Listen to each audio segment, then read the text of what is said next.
Let's make some fruit leathers.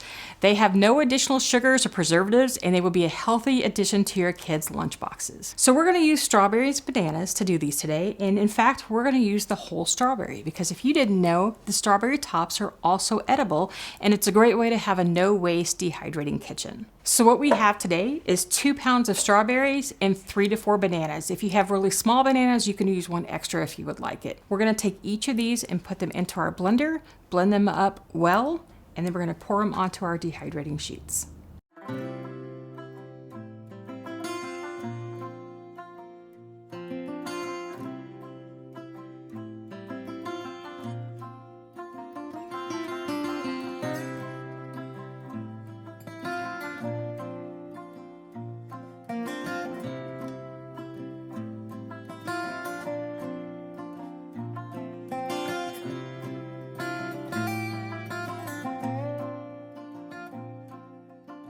So we want to make sure that this is completely broken down and that you don't have any lumps of fruit still in the puree.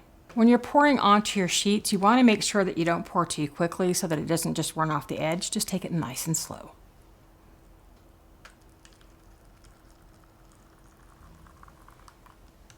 Something I do, I have a tool for this, is you can use an offset spatula to help spread this out. And you can do that just like this.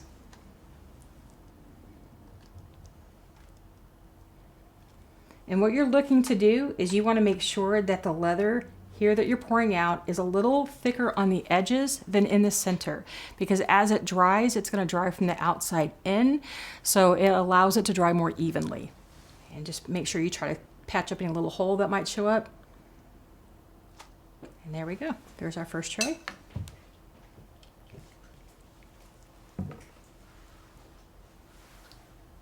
Some troubleshooting tips that you might have when doing fruit leather. If you find that your fruit leather is very liquidy and you're worried about it running over the edge, something that you can do is put it into a saucepan on the stove and cook it down a little bit and get it a little thicker.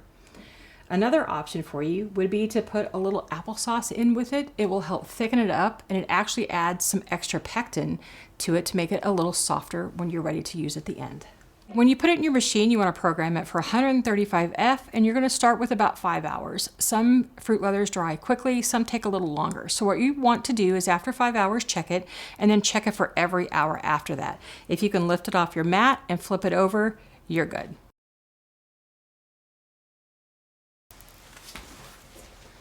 So here we go, fruit leather. This is strawberry banana fruit leather. When your fruit leather is done, you should be able to easily peel it from your sheet, just like this, and it will come out just like this. One big, happy fruit leather. All right, so to prepare it for storage, you have a number of different ways that you can do this. You can lay this on a piece of parchment paper and roll it, or you can just do it the way we're gonna do it today. We're gonna cut strips out with a pair of scissors.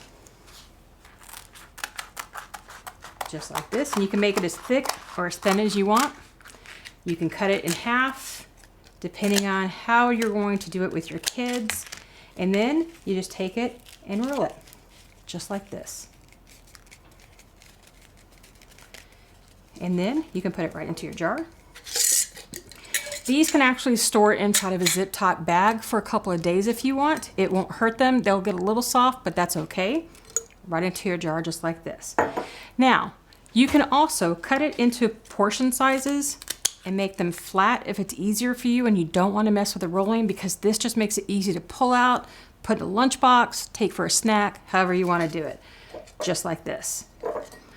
The one thing that you might want to watch is if your fruit leather is getting brittle, like when you bend it and it breaks instead, it's still good. It's overdone, but you can still eat it. They become fruit leather chips instead of fruit leather sheets. And this is a great treat for your kids. And remember, there is no added sugar, no preservatives. It's all natural.